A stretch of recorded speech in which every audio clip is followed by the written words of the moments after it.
Hey guys, welcome back to another episode of Finding Strength.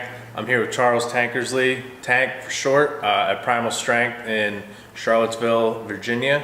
How you doing today? Good, man. They just got done training. Probably had a group here of about 15 people, men and women, just getting it in. And what competitions are coming up for you guys that you guys are getting ready for? We're hosting one in July called the Rumble in the Jungle. That'll be a level 1 competition. I have some people prepping for Nats in October. I'll probably be doing one in August or September. And then other than that, those are 3 that are on our radar. Okay. Tell me a little bit about the gym, kind of how you started and where how you've grown over the past couple of years. So I started training people out of the trunk of my car.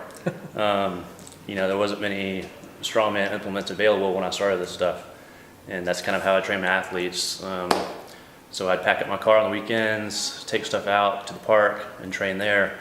And it kind of grew from there. And after doing that for like a year, I knew I couldn't do that much longer. So I had to open a gym. Yeah. And that's a common theme among a lot of the big gyms I've been to is they all start out of the trunk of their car in a storage facility. Yeah. So kind of, you focus more on strongman, you have powerlifters and some athletes and stuff. When it comes to strongman, what's your training philosophy? Like if you had to pin it down to a paragraph. Or longer, you can go longer if you want, I don't care.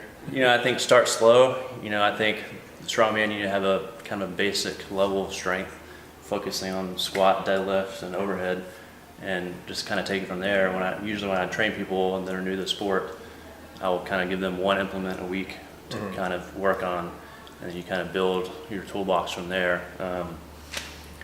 The key is just getting comfortable, taking it slow, not trying to do too much too fast, and really nailing down technique. Strongman's heavy and all those kind of things, but it's not something you want to muscle. Yeah. You're a lot more efficient when you're doing it properly. Yeah, I agree. I'm a big technician when it comes to things. I think there's, I've written articles about it. There's so many different movements that people miss just because missing one little thing where, on a log press, if you're not here and your elbows are up and you come down, you lose that energy, you're done. Training in a group environment, especially people come in and start ego lifting, all that kind of stuff. And of course, your adrenaline takes over. You want to jump in, but really, you need to slow it down, focus on the basics, take it nice and slow. Yeah, take that marathon, not a sprint. That's right. So do you do most of the programming for everybody here? I do most of the programming. Some people, I have another assistant coach, Dominique, that you interviewed. She does programming for some of the ladies, but I do most of the programming for the males and myself. Okay. And so where do you see this going in the future? Hopefully getting bigger and better. We're expanding in a month, so this will be our second expansion in 2 years. Competing in more higher level competitions, getting more people involved in the sport is what I'm really focused on. Growing the sport of strongman. We're the first strongman gym in Charlottesville, first one in the area, so we've grown quite a bit over the past 2 years. Yeah. We want to keep building on that, bringing more people into the sport, competing in lots of competitions, and hopefully getting some higher level athletes. And how has the community in Charlottesville kind of accepted strongman? It was definitely new. Yeah. Like I said, I was probably the only person within 50 to 75 miles here doing strongman. Usually when I introduce somebody to it, they're like, I've seen that on TV before. So the big balls. Yeah, so they come in and they see some of the stuff that's around the gym, and I'll tell them to lift it and we'll teach them and go over the technique and stuff like we just talked about, and usually one by one I can convert people. Yeah. Especially the people that come in that have a good strong lifting background, the basic strength that I talked about. Usually from there it's an easy sell because strongman is such a team sport, it's so supportive. Yeah, the community. It's interesting, you don't get bored doing the same things over and over again. So. How many people you'd say come in though and kind of look at it and like, oh shit, and they just turn tail? Yeah, usually people will sign up and they usually weed themselves out after like a month. Because I'm not a commercial gym, there's no AC here, there's no heat, and it's not a hand-holding type of place per se. I feel like people that are into strongman are drawn to that. They like that. Yeah. They like to be uncomfortable. Exactly. That's awesome. So you said you have a competition coming up in July. And how can people find out about that competition? There's a Facebook event page, so you can find me on Facebook and friend me. I'm under Charlie Tankersley. You can also follow my Instagram account. I'll be posting things there. So far, with about 2 months to go, we have about 55 people signed up. We have people coming from California, Michigan, the Virgin Islands. We got 2 people coming from Massachusetts, a lot of different places. So hopefully we'll get some more people over the next 2 months and make it a huge competition and get people qualified for nationals.